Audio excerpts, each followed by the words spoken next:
Hello and welcome to the 55th edition of The Half Hour Show, a podcast starring me, John Paul Logidis, as your host. In today's episode, I'll discuss social studies in middle school with Kevin Conlon. Thank you very much for coming on the show. Of course, good to be here. Really appreciate it, man. Kevin and I know each other from college. So we knew each other back then. You know, we talked a lot about like history and all sorts of different subjects, which I'm assuming we're going to get into today. But man, the floor is yours. Take it away. If you want to tell us a little about yourself, more than welcome to. Absolutely, yeah. I've know JP from our time at Bridgewater State. And to tell you a little bit about myself, I was a social studies education major at BSU. And the past couple of years, I've been working my way into the field of education. Right now, I'm teaching middle school social studies for grade 6 at Somerset Middle School. And last year, I worked as a special education teacher in Taunton in middle school level as well.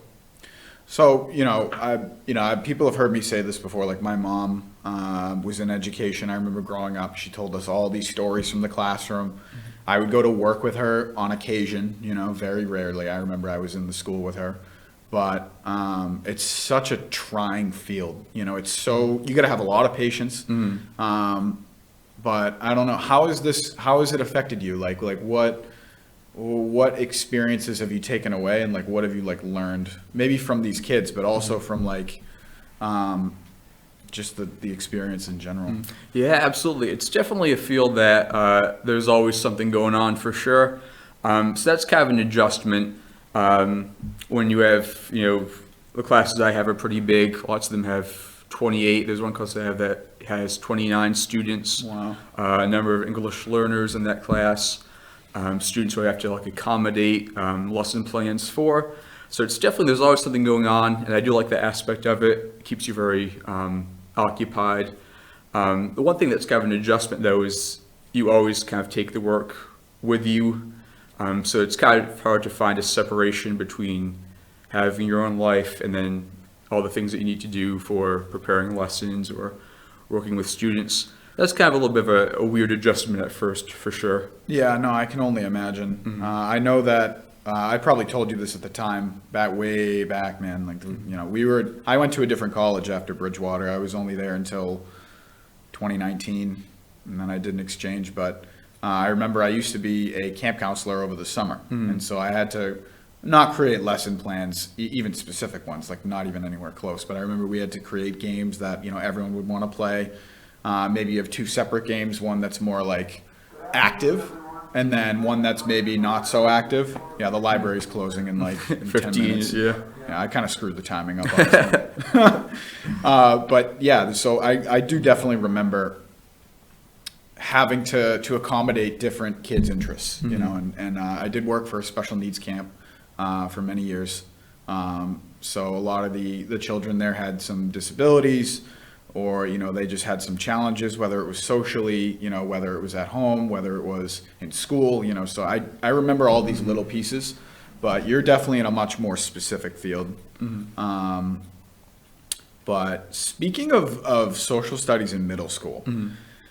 I remember middle school being such an important developmental period for me. Mm-hmm. And I also remember the history classes or social studies classes there were the best. I loved learning in 7th grade about the ancient civilizations and mm-hmm. the Romans and the Egyptians. It was very interesting. Yeah, absolutely. I think, especially at the middle school level, based on how I remember it, it was kind of the first time that your eyes are really open to everything that's going on in the world.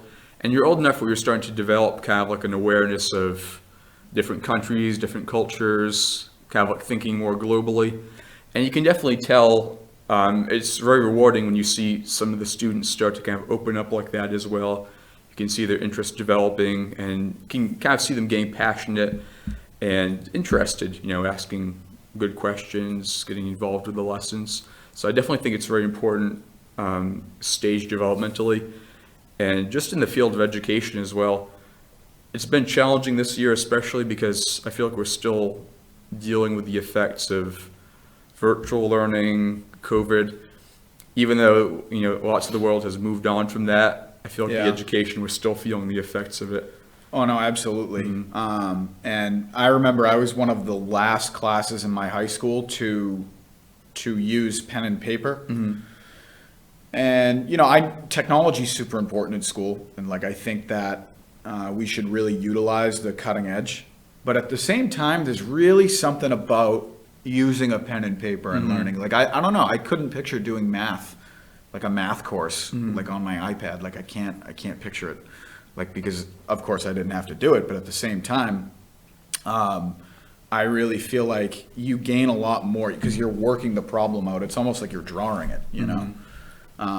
So I feel like this aspect of learning, it's a double-edged sword, and I'm sure you're kind of experiencing that in your program. Yeah, definitely. I mean, to go back to your point about technology, what the appropriate use is for it. For the past few years, all the kids have had Chromebooks, so there has been kind of a focus on getting more technology involved in the classroom. That's something that, depending on what educator you ask, they'll have different opinions about how effective it is.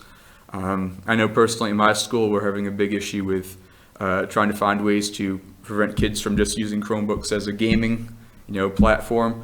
So that's been one. And yeah, it is definitely a big debate, especially with, AI, Chat GPT, especially in the higher levels as students go up, like what are ways that educators can make sure they're actually seeing the students learning, that students aren't just typing, something into an engine like that and it's producing results for them. Very challenging. Yeah, and in my final year in college, I was a year behind you because I took a year off in that time, and then that's when the AI came out and en masse.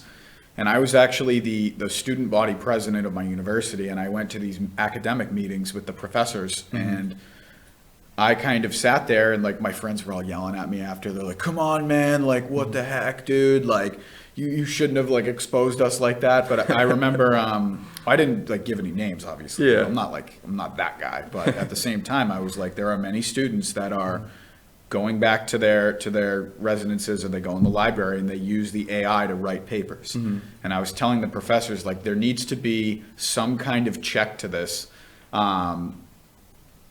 You could see this going back to a more an older age where it's like, okay, time to use the pen and paper again. Of course you could copy down what the AI is saying, but that would take a while. Yeah. You may as well just write it yourself. You're probably going to get it done faster. So I remember some of the exams, the final exams that we would take were all on paper. And it was kind of like a throwback. I was like, okay, it feels like I'm back in like high school again. So it's funny how things could go full circle. But these tools are really incredible. When I was working on my thesis, I would use the AI to help gather information, and then I would cross-reference it with, like my own ability to research something. So my first thesis was about like how we need to get back to the moon, and how there's so many reasons to get either the American space program, private companies, partners, allies, and also competitors back to the moon, because it's going to create so many more opportunities for the economy to grow. But I remember I would use the AI to help gather points, and then I would do my own research on that. And I think part of education is being able to come to your own conclusions about something, while also, getting the tools to most efficiently do it. Because this has the chance to change research forever, this AI. Oh, absolutely. I mean, just the amount of information that's now at our fingertips so easily, there definitely can be, and there should be a way that both the older style and the new technology that we're seeing can be used in a way that kind of complement each other, that they kind of both benefit students. And, it's an interesting point that you made with, the possibility of things going full circle. I was reading just recently, some countries like, I believe it was New Zealand, some countries in Europe, they're kind of going back to that model of, okay, no phones in schools, everything's on pen and paper. Because what they're noticing is that kids are actually having trouble with writing and like motor skills. Because even the reading too. Yeah, the reading as well. So I think definitely that's going to be a big debate that we're going to be with for quite a bit. Like, do we keep going forward, or do we kind of pause and assess how this technology is really affecting students? Yeah, and I really think that a policy I would support is, imagine when you know, kids come into the classroom, you have a basket, put your phone in the basket. But I think that there are not laws, but like rules and regulations that give students some right to kind of be like, hey, like you can't just confiscate my property. At the same time, I'm kind of like, there needs to be some leeway for this policy, because I would definitely agree with you and say that those countries that are having this policy, their students are going to be much more well prepared in the future, because it's so important to have that tangible education. You know, this is also kind of like, you know, I remember in the past they were like, oh, there might not even be teachers in the future. You know, they'll have machines teaching us. But at the same time, I remember having so many teachers that had that like effect on me, where they got me interested in what I was learning. You know, like I hated math, and I can think of three teachers that really kind of, you know, helped me engage more, you know, because it's a human to human interaction. And we're still human beings at the end of the day, you know, and I think we're losing that a little bit with education. But here's to hoping that elementary, middle, and high school can kind of work with the times, but also not lose the most important aspects. Oh yeah. Man, they're really going nuts. They are. You know, someone's eventually going to come in. They're here. reading us the riot act. Yeah. They're going to come in here, and I'm going to beg them for 10 minutes. Yeah. That's my plan. But yeah, I don't know if there's any specific point you want to hit specifically with social studies in middle school. I'm really interested to hear, because, you know, I remember, or I'm just thinking rather, that is such a specific subject, you know? Oh yeah, absolutely. It's there are definitely a few things that I found it to be kind of helpful as I break into this new field. Definitely kind of making, you know, the instruction as diverse as you can be.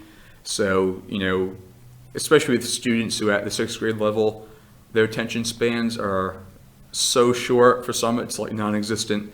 So if you kind of mix it up, if you have group work, if you show them like videos. Yesterday or 2 days ago, I was showing the kids a video about North Korea, so they got to see some of that stuff. I was kind of presenting material about that. If you kind of diversify it like that, you get more students engaged and involved. And you know, there are going to be some students who, you know, no matter what they do, they're not going to be big fans of studying social studies or science or whatever subject it is. But if you come in there and you show that you're passionate as well, and they can see that you're trying to make it engaging and, you know, not just lecture to them all the time. Yeah, I think most students will take an interest and kind of put in their effort. Is what I've been noticing so far. Yeah, it's funny you say that, because when you said North Korea, I kind of had like a grin on my face in that moment, because I remember when I was in the 6th grade, we had a countries project. And I remember this kid in my class at the time, he was my friend in the class, or an acquaintance rather, and he was telling me just before we selected our countries that his like uncle or something like was in South Korea for a while, so he got South Korea. And then when it got to me, I kind of like looked at him and I'm like, yeah, I'm gonna do North Korea. So I remember I had to get up there and give a presentation about Kim Jong-il. At the time he was the ruler. And everyone was kind of like, this country is kind of whack, man. Like, you know, and you know, a paranoid communist dictatorship is kind of maybe not the best place to live. But my other country that I did was Norway. So it was North Korea and Norway. And those, I remember it was like a trifold poster with all the facts on there. It was really incredible. Like that was a super engaging year for me. Yeah. That was in the 6th grade. So that was definitely a social studies win. Yeah, projects like the one you described, where, you know, kids can kind of use their hands to make things and, you know, cut out pictures and glue stuff on. That can be helpful as well. We did kind of a project in a similar vein like that as well. So, can we have like? Is it possible for like 10 minutes? No. Okay. All right. I understand. Okay. Thank you. So, we're about 15 minutes in, but what I'm thinking is we could do like a digital extra 15, like on top of it. Yeah, absolutely. I could probably find a way to edit that in there. All right. I don't like editing, but they're kicking us out of the library, which, you know, 3 o'clock on a Saturday kind of sucks. But what are you gonna do? You know? Roll with the punches. Yeah. Okay, so you will see us in just a moment digitally. I will figure out a way to do that and be right back. Cheers. So everyone, we are back. We were ejected from the library because they closed at 3, which is my fault. The brisk wind of the New England winter is taking effect, but we have another 15 minutes to get through, and I'll be damned if we don't hit that half-hour mark. So we can kind of jump back into it wherever you want. Yeah. I was thinking about how the social studies program in these middle schools is so important for students, just because without these programs, it is tough. Yeah. Just like this wind. I don't know if you have any thoughts you want to develop, but I'm ready to respond. I don't know what to say right now. Yeah, absolutely. I get you. No, definitely it's hard, because I think lots of kids come in kind of like with the preconceived notion that history is just like dates, people who died hundreds of years ago, that doesn't have any real effect on our current lives. Right. So kind of like one of the main goals, one of many main goals I'd say, is try of getting them to work past that mindset, and kind of build connections between what we see in the past and how we can still see that taking place in our own lives. And once you do that, I feel like it'll kind of naturally follow that you get more engagement and more interest in the subject. Yeah, and I thought it was interesting what you spoke of earlier. It really kind of hit me that it's all about having that passion for these kids, And I remember when I was a camp counselor, you have to kind of be passionate about, the activities that you're doing, but also ensuring that these kids are having fun, and education is not just about being lectured at. You're right. It's about making an engaging environment where kids can feel safe and learn, while also kind of, it's almost like spurring that curiosity and that passion. That's, that's really important. I really think America is a country that we really need to value our education more. I mean, him and I are from New England, which is a very passionate region for education, I would say. I mean, we have a long history here of education, but it's also kind of keeping up with maybe how other parts of the world are doing things and whether those models have proved successful. I mean, when I was younger, I heard that up in New Hampshire and Maine and Vermont, they take their classes skiing, and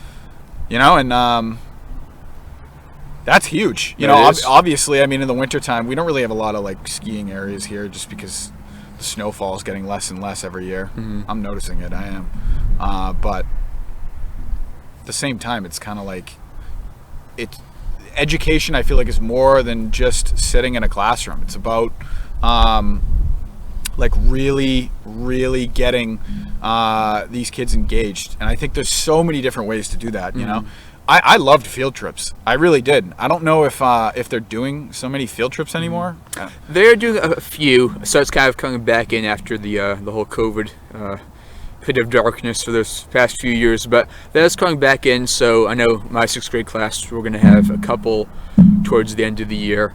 There's one that's going to be to Gillette Stadium, hopefully, which will be nice. Right. And then there's going to be another one in May, which I'm not sure of at the moment. But field trips are a useful part. I feel like if you can kind of build that learning a little bit outside the classroom to whatever degree you can, I think it's definitely helpful. And just your point too about like what other countries are doing. One of my coworkers is from Brazil. Yep. And he moved here when he was already an adult. And he's been teaching. He taught in Fall River. He has like urban experience a lot. But he mentions all the time, the American education system. There's so much money spent per student, yes, per district, but the results that we're seeing, just in terms of like basics of proficiency and reading and writing, just continues to decline.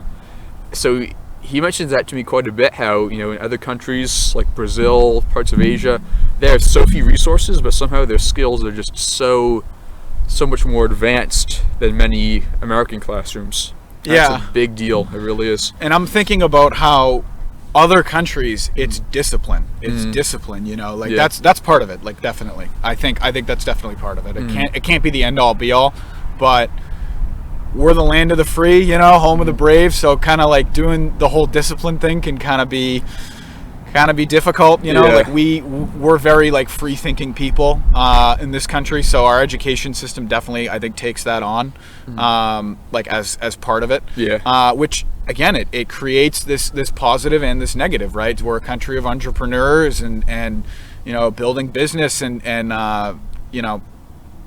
there are people I went to school with who they either dropped out, they didn't graduate, they did graduate, but it was a struggle for them, and now they're opening businesses and they're very successful people. So it's just sad to think about how we have kind of lost part of our way in this kind of education struggle.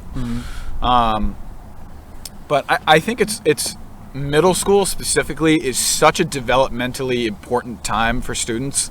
I remember I have so many memories from middle school, good and bad.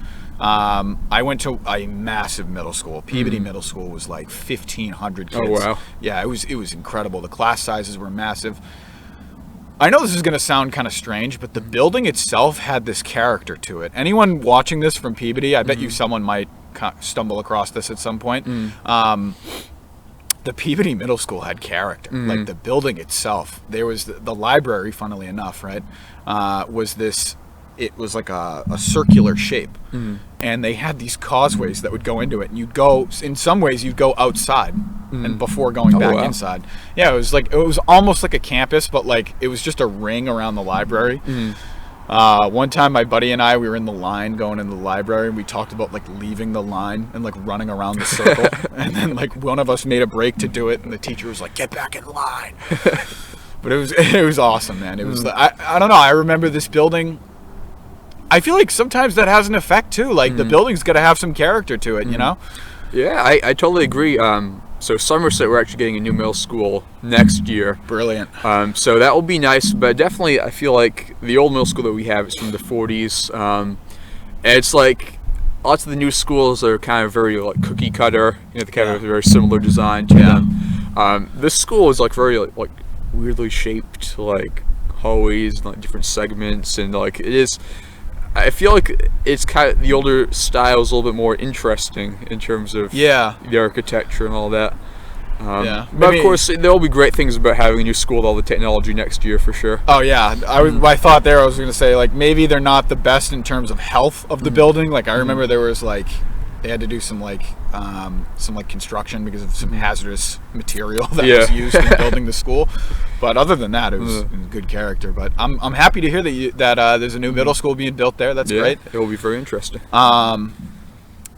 It's almost like it's like okay, so a lot of businesses fail when they have all of the newest things, right? Like they got all the brand new equipment, this and that.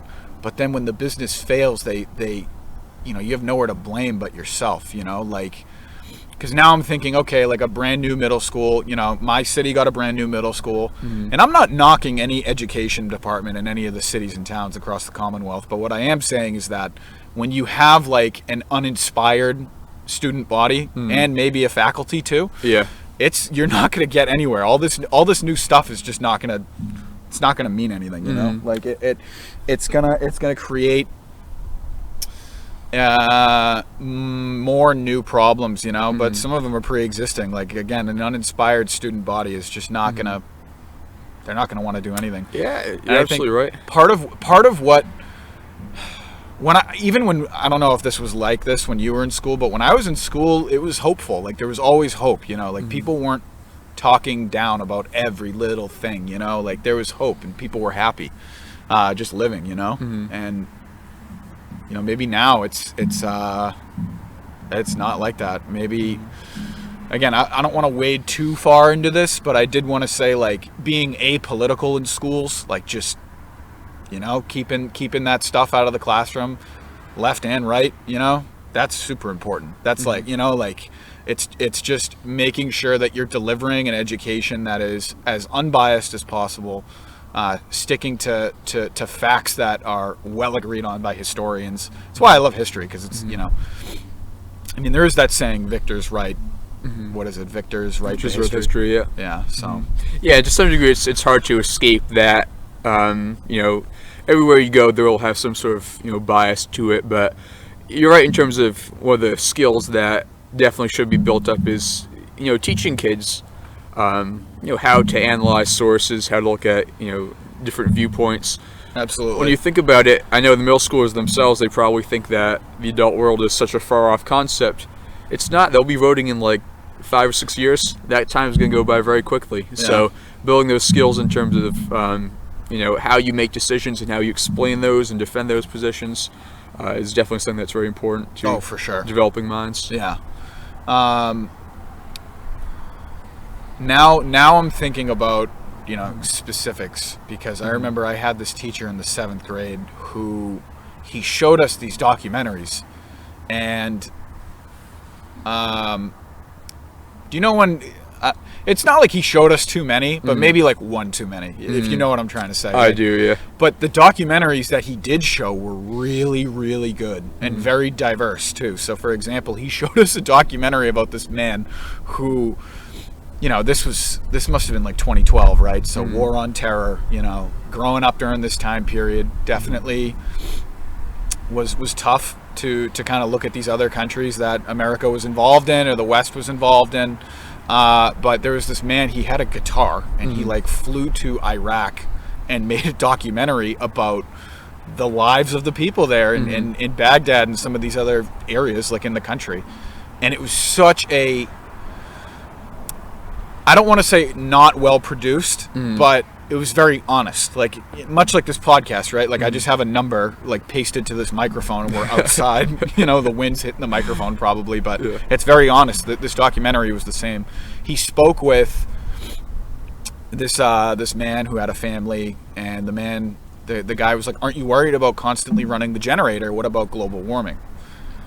And the guy kind of looked at him, right? He was like, "Well, it's either I run this generator or my family, freezes to death at night, or like gets too hot, or we can't operate the fridge, or like any of these things, So that one line is what I remember the most, because I remember that put things in perspective for me, for sure. Oh yeah, I definitely remember that.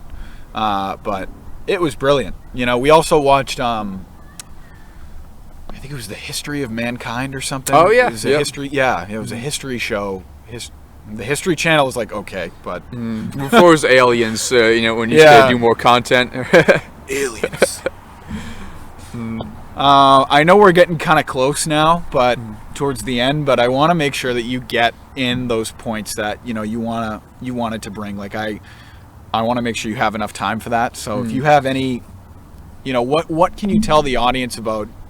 Not just your experience, but maybe any thoughts you have on how education's bettering, like in your own surroundings, just like what's in front of you, rather than like, taking a national approach, like, the whole Department of Education, blah, blah, blah. What do you see, man? What do you see around you? Like, yeah, absolutely. That's a very great question. I'd say the first thing that I really noticed is that, especially in the first year that you're doing something like education, you just kind of have to accept that you're going to make a bunch of mistakes, regardless of how hard you try or how well you think you're prepared. You're going to goof up many, many times. So I think that's the thing that was, at first it was a little bit difficult, but now I'm getting used to. Of course, you always want to make sure that as long as the basics of the kids are being met, they have a safe environment, you're preventing, kids from having disagreements or things that could, lead to anything like that. As long as you have that solid foundation, that solid base that you're providing them with, that gives you more opportunities to kind of explore and, make the mistakes and then learn from them. And you definitely have to be forgiving on yourself. And I know each day I drive home, I'm like, I could have done that a little bit better, or should have mentioned that, or maybe instead next time I can do this activity a little bit differently. And now I know for the future, next year when I go over this content, if I'm still in that same position, I'll know, and I can kind of improve on those mistakes. I will say though, it's definitely overall, in my conversations with coworkers and other teachers, there definitely is a lot of stress, and it looks like a lot of anxiety that educators have to deal with these days. And social media must have changed the game, like, completely. It absolutely does. Yeah. No doubt about it.